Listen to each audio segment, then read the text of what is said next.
So anyways, guys, I probably should have been talking like this the whole entire time, but I was showing you the numbers, and I wanted to make sure that you can actually see those numbers. So oh my gosh, like, I'm so disappointed, it's making my head spin. Like, realistically, it's like, wow. Okay, I'm not disappointed with the Tesla rental. I'm disappointed with the prices going up, which really changes the math pretty big, because if driving is a big part of what we do, convenience needs to be a part of that too. And charging a Tesla, it is not convenient. At least it not being convenient, you still charge, you know, at least you get a break in the price. You're charging it for very cheap. But now I'm not getting a break in the price. I'm basically breaking my bank. Now, with this being said, there's a couple things I'm thinking of. One of them is this. Okay, this is a Tesla. It's a comfort car. It's a green car. Okay, there's a lot of cars that can be comfort. Does not have to be a Tesla. Okay, you could get like a Toyota Prius or like some kind of other hybrid, and you'll do fine. And you'll have the best of both worlds. You'll have the electric engine. You'll have the fuel to get you there where you got to go. I think hybrid is a very, very good option for this. Now, not discounting the effect of the Teslas. Now, there is a way to make this work. Now, of course, maybe it's not going to be no longer comfort, but at least, okay, just hear me out, guys. Hear me out. Sorry, it's like I got to get all this information together in my head after 3 hours of sleep. Not easy. So one of my viewers stated that he got a 2017 Tesla Model S. I'm not sure which model it is, if it's a Plaid or not. They probably did not make a Plaid. Maybe it's a 100D, you know, who knows. But anyways, that does not matter.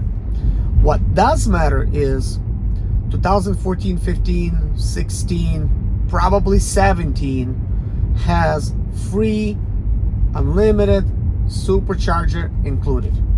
And that is the big picture.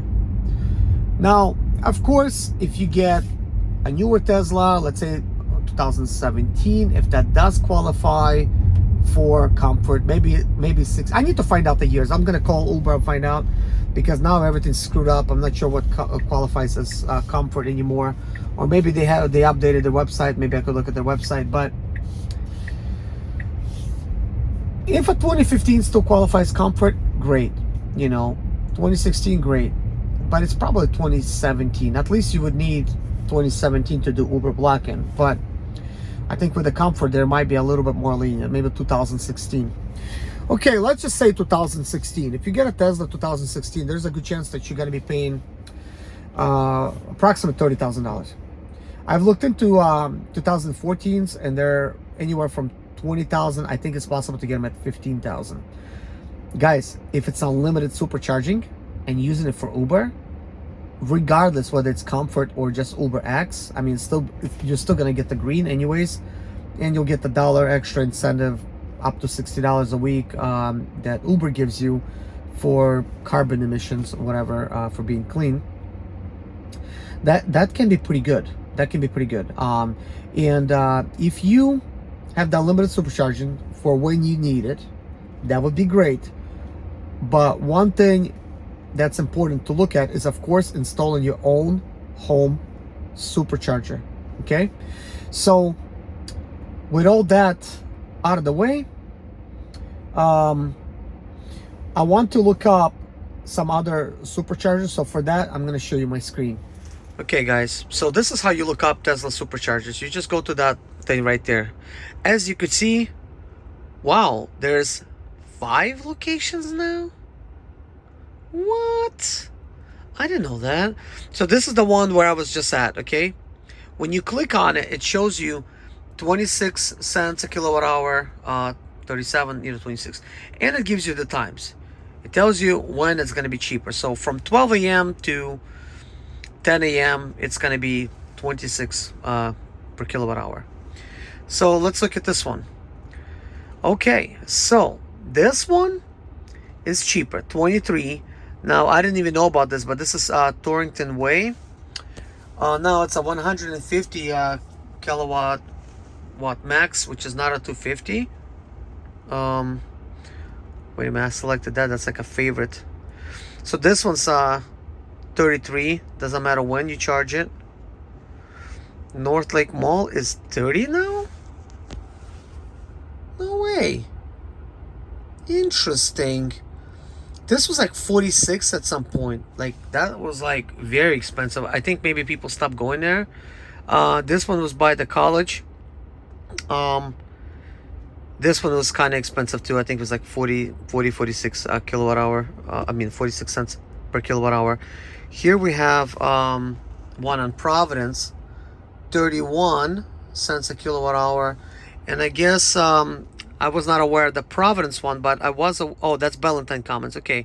So yeah, Ballantine's Commons I was aware of. I did charge it at Ballantine's many times, but not at Torrington. So this must be a new one. It's nice that, you know, to see that there's another option out there. So it looks like all of these other options now with the way these things are, you know, 26 cents, 37. I mean, they all are pretty much about equal now. But if you need a quick charge in the daytime, you would need to probably just go to, well, not Fort Mill. Wait a minute, this one is the same for right now, 37 cents for Ballantine. So this one's 31 regardless. And these are obviously 33 regardless when you come. This one, regardless that you come, is like 30 cents.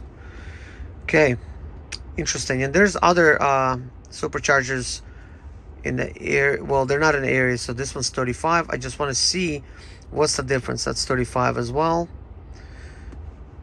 So they're not cheap by any means. I mean, it might sound cheap, but no, it's not cheap. Not if you have to pay $21 to charge, and that was at 36 cents a kilowatt hour. But anyways, guys, this is more like this video, more like kind of like a little informative video, I guess, of the whole, you know, kind of like getting settled into the Tesla and just kind of like fidgeting with some of this stuff, especially if you haven't done it before. I wanted to kind of get some of these things out of the way because I think it's a little bit important, and I think if you're thinking about renting a Tesla, it does have to make sense. At this point, I'll tell you this: Uber fares has been like really ridiculous. They just haven't been good. Okay, now I did work a full 12-hour shift with Lyft. It was much better offers by far, and I have a good acceptance rate with Lyft. I always kind of kept it at that.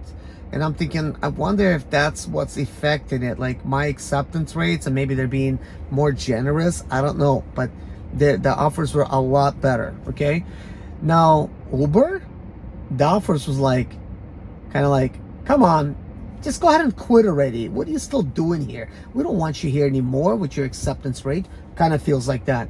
So I guess with the Tesla, if I will continue renting it, which I would like to, I would like to see how the math is going to really work out now with due to the charging and everything else.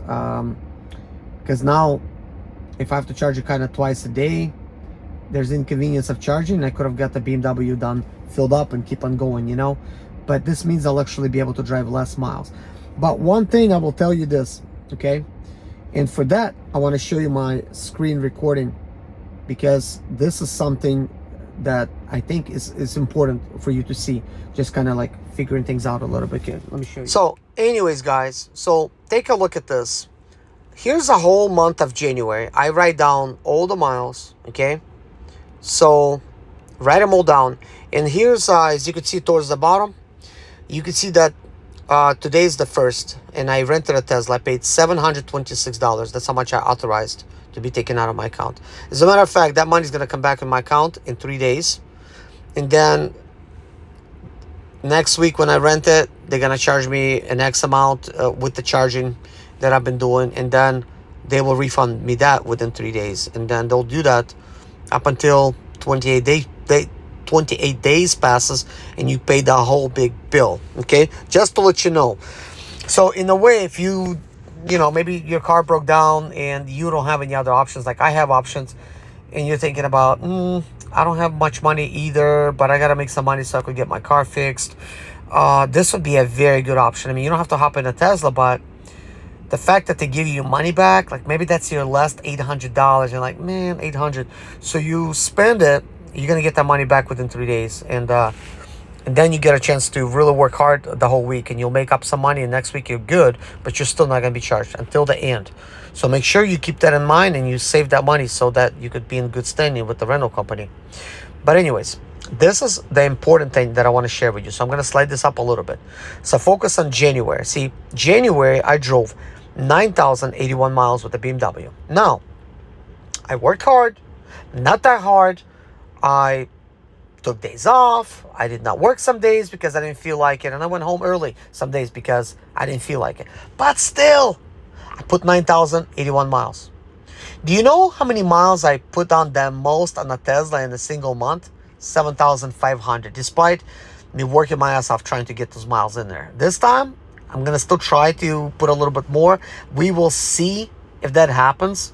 But at this point, I'll have to keep track of my cost and everything. So I'm going to write down how much I paid, just like I paid for charging, just like I've been paying for fuel. Now, let's scroll up just a little bit right here to the 31st. So 31st, I started driving, which was yesterday.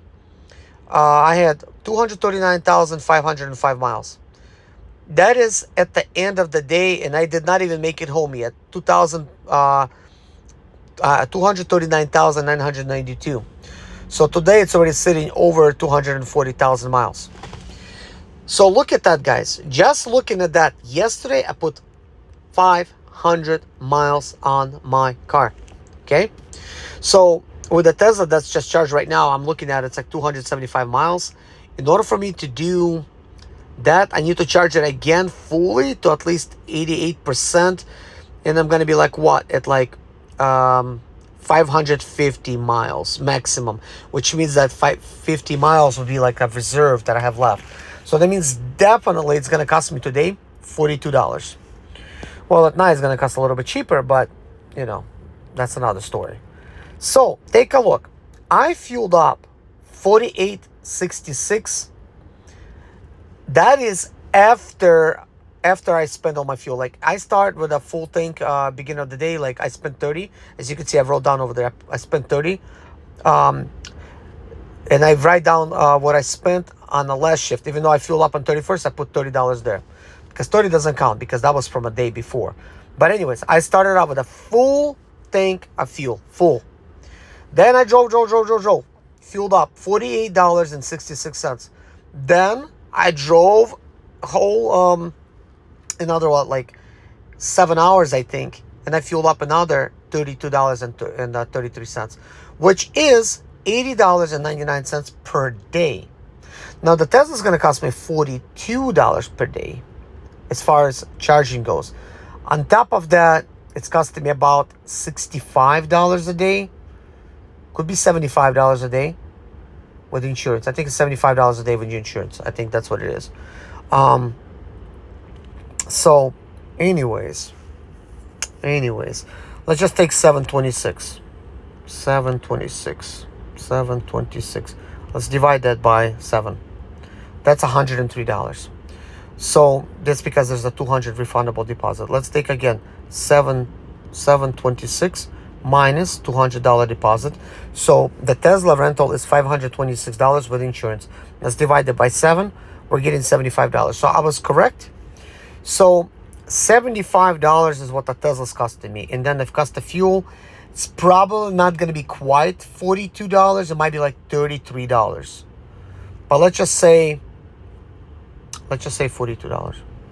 So that's going to bring my daily cost to $117. But my daily cost of BMW is $80 or $81, you know. Let's see. Okay, I'm looking at it now. Like, I wish I could zoom in on this kind of stuff. Okay. I was looking at the wrong place. So 131.23 is what I got the date. So you could see clearly, it cost me $80.99, basically $81. So on Uber, I made $111.69. On Lyft, I made $277.73. So as you could tell, I made like $388. Okay, that is not bad, but it is bad. Kind of like not bad, but it's bad. But this is like basically one shift. I mean, one day, I guess. It's not one shift, but one full shift for Lyft and half shift for Uber. And when I say a full shift, is like 12 hours. So half shift is like 6 hours. So I've really worked super hard to get these numbers, okay? And that's so I could compare it to the Tesla. If I work as hard, if I put my time in, if I work 12 hours Uber and then maybe 6 hours Lyft or vice versa, will I make the same amount of money or I will make less money? And that is important to find out. Now, next thing I wanted to point out very quickly, and I'm really sorry guys for making this a very long video, but this is kind of important. So if I drove 9,081 miles in January on the BMW, and the most amount of miles I could drive is 7,500. So I do have notes, and I will show you those notes. But let me show you those notes. But before I show you those notes, I want to tell you kind of like what it was, and because I'm going from memory, and it's fine.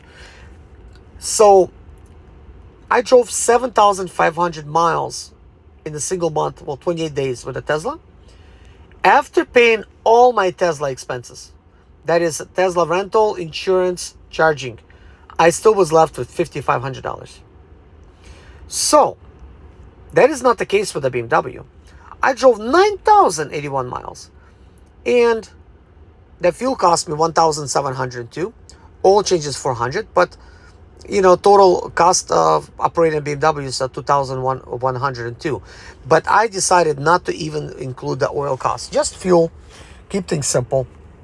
So the very first week of January, I made $943.70. Second, $1,666. Third, $1,360. Fourth, $1,593. When you put all that together, that is $5,563. And I did not have that money left over. That is gross income, like not net. I netted on a Tesla after paying expenses $5,500 last time. And over here, like with the BMW, it's like I'm not renting anything, and I'm left with $5,563. And on top of that, I have fuel expense, which is $1,702. So I got remaining $3,860. So I know what you might be thinking. That is really good income. Like if you think about it as a job goes, making over $3,000 a month and just doing Uber.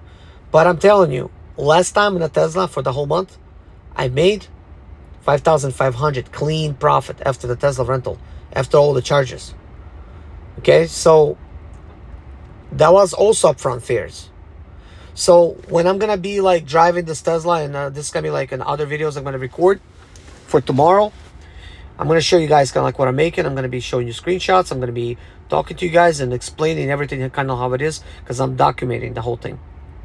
So if we had upfront earnings back in August, and we had them in July in Charlotte, North Carolina at least, if my income is still going to be the same on a Tesla, then it's going to be a pretty good comparison. Like I could say like, okay, income is $5,500 after all the expenses, or income has went down, maybe it's $5,000. Okay, we'll be able to kind of tell that if the upfront earnings has gotten worse, or did they get better. Okay, and that I don't know. And also February, who knows what kind of month it's gonna be, but people are getting the taxes back, and I think people are getting ready to hang out. So this might be a good opportunity to start driving, but we will see.